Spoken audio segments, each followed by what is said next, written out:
నమస్తే welcome to red TV నేను వంశీ. ఈ రోజు మనతో పాటు సీనియర్ మోస్ట్ జర్నలిస్ట్ దాము బాలాజీ గారు సార్. నమస్కారం సార్. నమస్తే. సార్, లిక్కర్ స్కామ్ లో వైఎస్ భారతిని కూడా అరెస్ట్ చేసే అవకాశం ఉందని చెప్తున్నారు. తెలుగుదేశం మీడియా కూడా చెప్తుంది. వైఎస్ అనిల్ అనే వ్యక్తి మీద తర్వాత కొన్ని కంపెనీల మీద దాడి చేసినట్టుగా చెప్తున్నారు. సో ఈ దాడిలో కూడా వైఎస్ భారతి కూడా ఒక మెయిన్ వ్యక్తిగా ఉన్నట్టు తెలుస్తుంది. ఒకవేళ భారతిని అరెస్ట్ చేస్తే ఏ విధంగా ఉంటుంది సార్? అసలు క్లారిటీగా చెప్పండి సార్.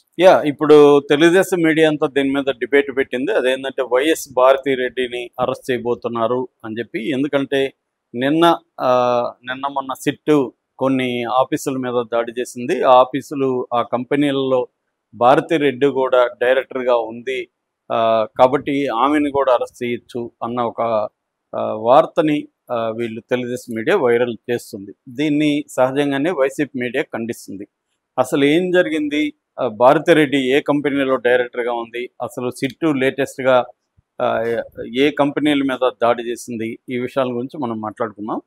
సో సిట్టు వచ్చి వైఎస్ అనిల్ రెడ్డి అనే ఒక వ్యక్తికి సంబంధించిన కంపెనీల మీద చెన్నైలోను హైదరాబాద్లోను ఈ రెండు సిటీస్లో కూడా దాడి చేసింది.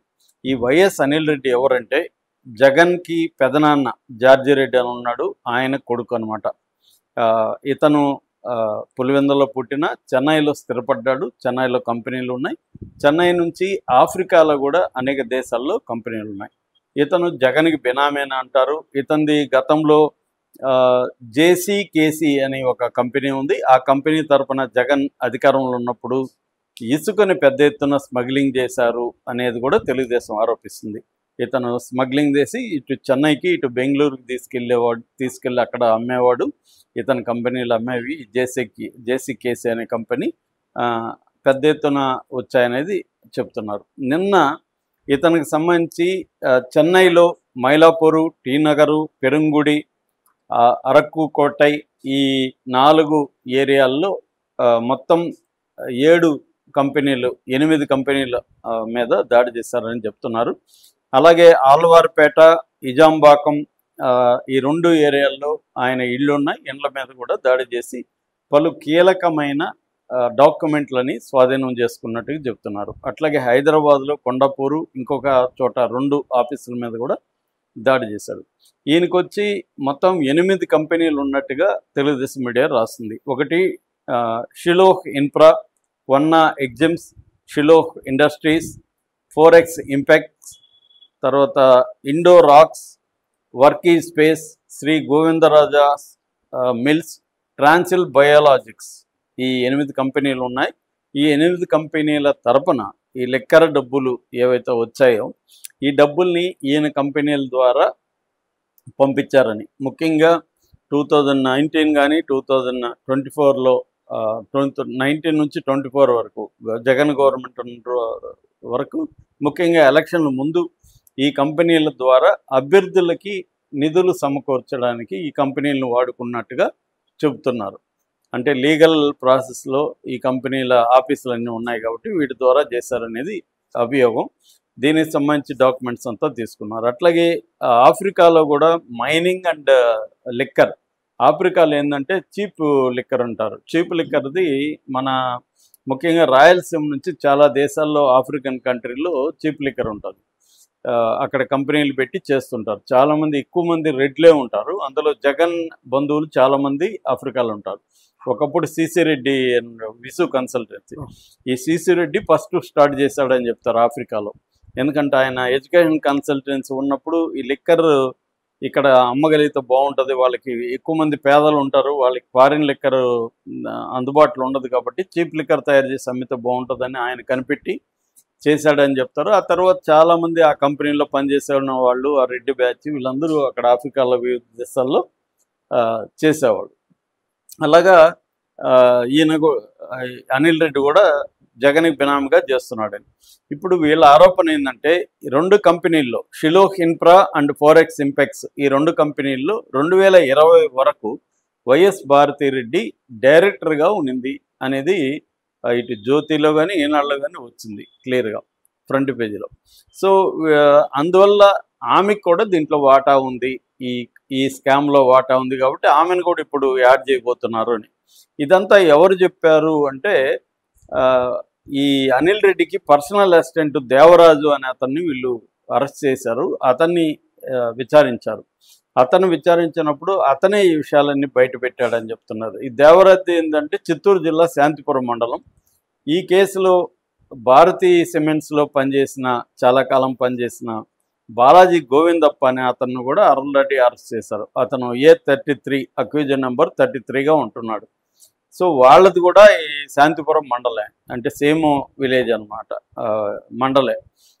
ఎవరిది? ఈ దేవరాజ్ది, వాళ్ళది. ఈ Devaraju Anil Reddy assistant, personal assistant కాబట్టి అతనికి అన్ని విషయాలు తెలుసు, అన్నీ చెప్పాడని చెప్తున్నారు. సో ఇప్పుడు వీళ్ళు చెప్తున్నది ఏమంటే అనిల్ రెడ్డి దగ్గర డాక్యుమెంట్స్ అవన్నీ దొరికిపోయినాయి, హార్డ్ డిస్క్ దొరికాయి, మొత్తం డిజిటల్ డేటా అంతా దొరికేసింది. కాబట్టి క్లియర్గా భారతిరెడ్డి కూడా ఈ కేసులో ఇరుక్కుంటుంది, ఆమె కూడా డైరెక్టర్ కాబట్టి ఆమె కూడా ఇరుక్కుంటుంది అనేది ఒక దీన్ని ప్రజెంట్ చేస్తున్నారు.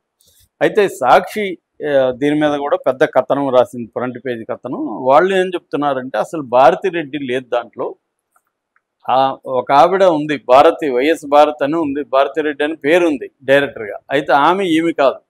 ఆమె ఎవరు? ఈ అనిల్ రెడ్డి వాళ్ళ తల్లి. అనిల్ రెడ్డి వాళ్ళ తల్లి పేరు కూడా వైఎస్ భారతిరెడ్డి. ఎందుకంటే జార్జిరెడ్డి, వైఎస్ జార్జిరెడ్డి భార్య కాబట్టి ఆమెకు కూడా వైఎస్ అనే పేరు ఉంటుంది. సో ఆమె పేరు కూడా భారతి కాబట్టి ఆమె ఉనింది అని వాళ్ళు ఒక ఇది చెప్తున్నారు అనమాట. ఏం చెప్తున్నారంటే మామూలుగా రిజిస్ట్రార్ ఆఫ్ కంపెనీస్ అని ఉంటుంది. రిజిస్ట్రార్ ఆఫ్ కంపెనీస్లో ఈ డేటా ఉంటుంది, ఇది పబ్లిక్ డొమైన్లో ఉంటుంది, ఎవరైనా చూసుకోవచ్చు. దాంట్లో చెక్ చేసి ఉంటే వీళ్ళు, ఈనాడు కానీ జ్యోతి కానీ, క్లియర్గా దాంట్లో ఏంటంటే రిజిస్ట్రార్ ఆఫ్ దీంట్లో డైరెక్టర్లు ఎవరెవరు, వాళ్ళ ఇంటి పేరేంటి, వాళ్ళ భర్త, స్త్రీలు అయితే వాళ్ళ భర్త పేరేంటి, ఏజ్ ఎంత, ఇవన్నీ కూడా డీటెయిల్స్ ఉంటాయి, అడ్రస్లు ఉంటాయి. అందులో ఆమె వయసు వేరు, ఈమె వయసు వేరు. ఆవిడ పెద్దవిడ, పైగా వాళ్ళ భర్త జార్జిరెడ్డి అని ఉంది, జగన్ అని లేదు. ఇవన్నీ వీళ్ళకి తెలియకుండా కాదు, చూసి కావాలని భారతి ఉంది కాబట్టి కొట్టేద్దామని అలా చేస్తున్నారు, ఇది దుష్ప్రచారం అని భారతి కూడా దీని మీద స్పందించి ఆల్రెడీ ఈనాటికి నోటీసులు పంపింది, లీగల్ నోటీసులు. మీరు నా వివరణని ఫ్రంట్ పేజీలో వెయ్యాలి, ఆ న్యూస్ ఎలా వేశారో అలాగే వెయ్యాలి, లేకపోతే నేను మీ మీద క్రిమినల్ చర్యలు తీసుకోమని కోర్టుని అడుగుతాను, కోర్టుకి వెళ్తాను అనేది ఆమె చెప్పింది. ఈనాడు మరి ఎలా స్పందిస్తుంది చూడాలి. ఆమె ఇంకోటి ఏం చెప్తుందంటే రిజిస్టర్ ఆఫ్ కంపెనీస్ డిన్ అని ఒక నెంబర్ ఇస్తుంది, DIN అని. DIN అంటే డైరెక్టర్స్ ఐడెంటిఫికేషన్ నెంబర్. అది ఆ నెంబరు, నా నెంబర్ వేరు, ఆ భారతిది వేరు అని ఆమె చెప్తుంది. ఆ భారతిది 025842220 ఆ డిన్ నెంబరు, నాదేమో 015805336.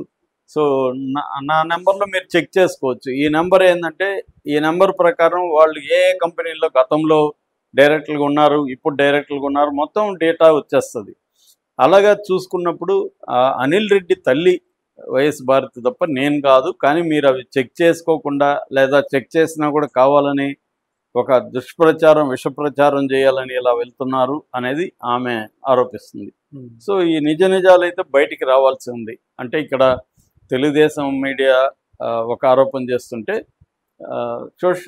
సాక్షి లేకపోతే వైసీపీ మీడియా కౌంటర్గా వాళ్ళ ఆరోపణలు చేస్తున్నారు. నిజానికి ఇదేమి పెద్ద ఇది కాదు. ఖచ్చితంగా రిజిస్టర్ ఆఫ్ కంపెనీస్లో ROC అంటారు, ROCలో ఉంటుంది డీటెయిల్స్, ఎవరైనా చెక్ చేసుకోవచ్చు. సో చేసుకున్నప్పుడు మాత్రం సాక్షి చెప్పినదే వాస్తవం అనే ఫీలింగ్ అయితే వస్తుంది. నేను కూడా చూశాను, ఆమె వయసు వేరు, అవన్నీ వేరే ఉన్నాయి. కాకపోతే వీళ్ళు ఏమన్నా చెక్ చేయకుండా, ఇప్పుడు మనం ఇవన్నీ వీళ్ళు సాక్షి చెప్పారు కాబట్టి, లేదంటే నువ్వు నేను చూసినా కూడా వైఎస్ భారత్ అని ఉంది కాబట్టి మనం అందరూ ఏమనుకుంటాం, ఈమె అనుకుంటాం.